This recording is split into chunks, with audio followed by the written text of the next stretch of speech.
కీళ్ళ నొప్పులు, కీళ్ళవాతం అనేది మనం రెగ్యులర్‌గా చూస్తూ ఉంటాం.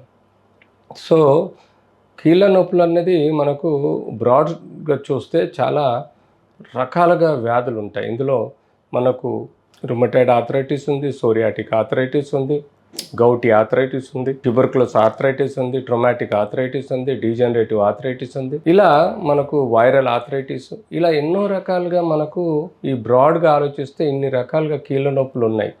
సో, స్పెసిఫిక్‌గా పోవాలనుకుంటే మనం ఈ కీళ్ళ వాతం గానీ, కీళ్ళ నొప్పులను మనం స్పెసిఫిక్‌గా డయాగ్నోజ్ చేసుకోవాల్సిన అవసరం ఉంది. సో, ఈ స్పెసిఫిక్ కంప్లెయింట్ అంటే టిపికల్‌గా history. So, juvenile rheumatoid arthritis అన్నది చిన్నప్పుడే పిల్లల్లో వస్తుంది. ట్రొమాటిక్ ఆర్థరైటిస్ అన్నప్పుడు చిన్నప్పుడు పిల్లలు ఆడుకుంటున్నప్పుడు పడ్డప్పుడు ట్రామా వలన జాయింట్ ఇంజరీసు, సెప్సిస్ కావచ్చు, సెప్టిక్ ఆర్థరైటిస్ కావచ్చు, యాబ్సెస్‌గా ఫామ్ అవ్వచ్చు. ఇలా చిన్నపిల్లల్లో కూడా ఉంటుంది.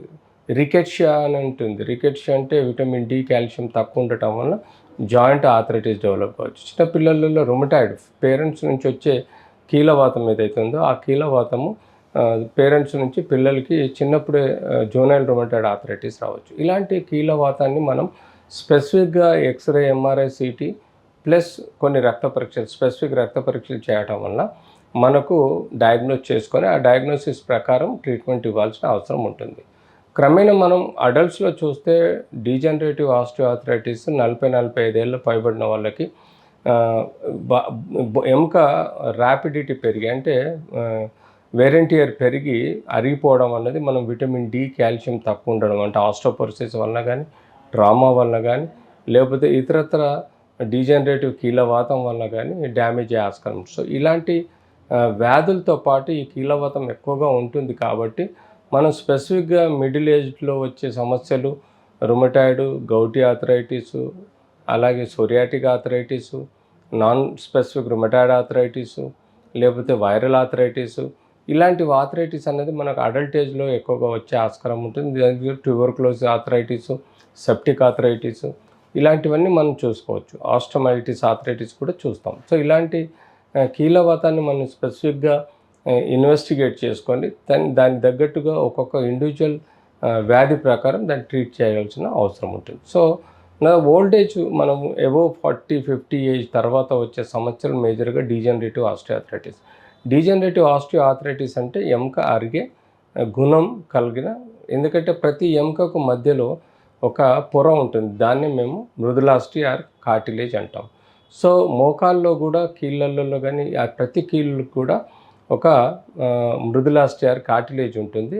యూజువల్గా వెయిట్ బేరింగ్ ఏరియాస్ అంటే హిప్, నీ, అందులో యాంకిల్ ఈ major joints weight bearing part కాబట్టి ఎక్కువగా అరుగుదలకు లోనే ఆస్కారం ఉంటుంది. మిగతా జాయింట్స్ అన్నీ నాన్ వెయిట్ బేరింగ్ కాబట్టి అరిగే వ్యాధి అన్నది తక్కువగా ఉంటుంది. అన్లెస్ అంటే ఏమైనా కీళ్ళవాతం ఉంటే తప్ప జాయింట్లు అరగవు.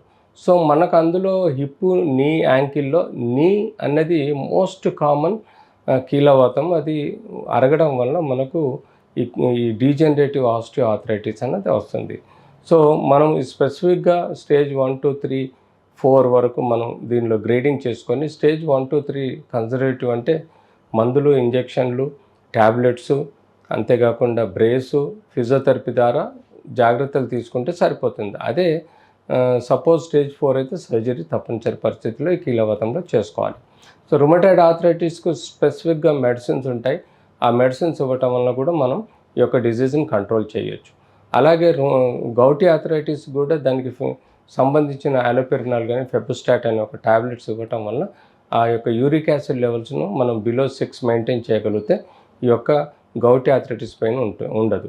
సోరియాటిక్ ఆర్థరైటిస్లలో స్కిన్ డిజీజెస్ కూడా మనం కంపేర్ చేసుకొని దానికి తగ్గట్టుగా మనం డోస్ తీసుకుంటే ఆ సోరియాటిక్ ఆర్థరైటిస్ కూడా మనం చేసుకోవచ్చు.